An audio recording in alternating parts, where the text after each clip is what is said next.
My first time hearing fentanyl was after my brother passed away, and I felt like that not enough people know about it. I could ask anyone in my school and they wouldn't know what it was. The worst part about it is, of course, the person dying, but how it affects everyone around them. It just changes everything. Like Christmas and holidays, events, vacation, memories. It's really hard. I thought it was important for someone to be able to personally explain what it's like to go through something like that.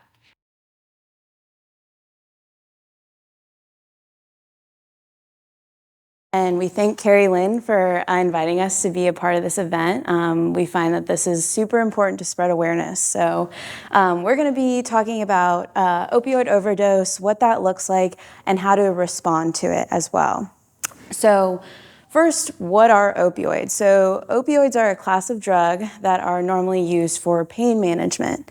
You can see these prescribed: Oxycontin, codeine, methadone. You can also see this, something that is talked about a lot in the news is fentanyl, which is a highly potent synthesized opioid that a good picture over here at the tip of a pencil is just a pinch that is a lethal dose.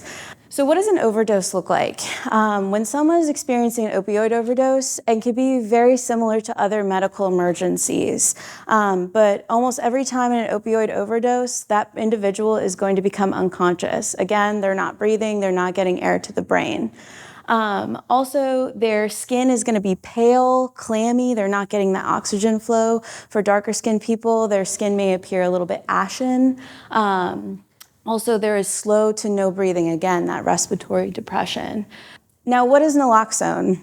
So naloxone and Narcan are the same medication. They can be used interchangeably. And naloxone and Narcan is the only effective way to reverse an opioid overdose. So what happens when you administer it? Basically, that receptor that's clogged, it unclogs it. And that happens very quickly, within 1 to 3 minutes. And we will go over the steps of how to administer and everything like that.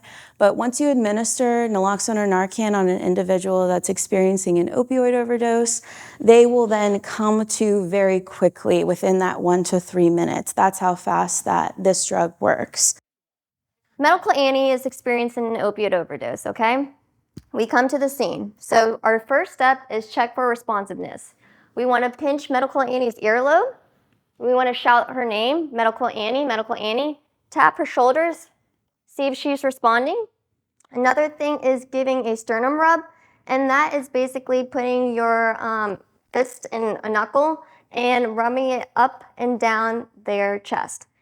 If that doesn't hurt you, then it's most likely going to hurt Medical Annie. And if she doesn't respond to that, then the next thing to do is call 911. So like Kathleen said, we want to call 911.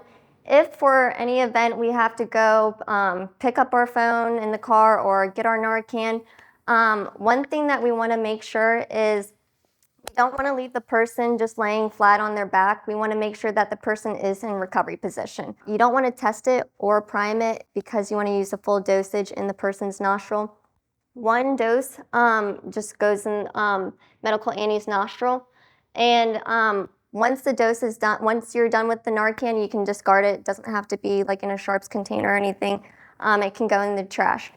And one thing that I would like to note is Narcan has no abuse potential, meaning that you can use however many Narcan it takes for the person to be revived.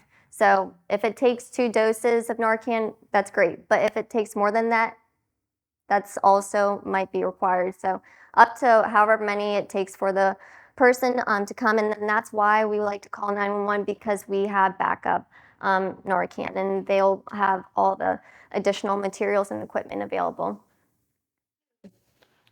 A lot of people don't understand that our generation is getting hit the most because the drugs aren't like what they used to be like. They're harder, they have different stuff in it, and it sometimes takes 6 Narcan sprays to be able to wake someone up. And most of the time, they are not happy.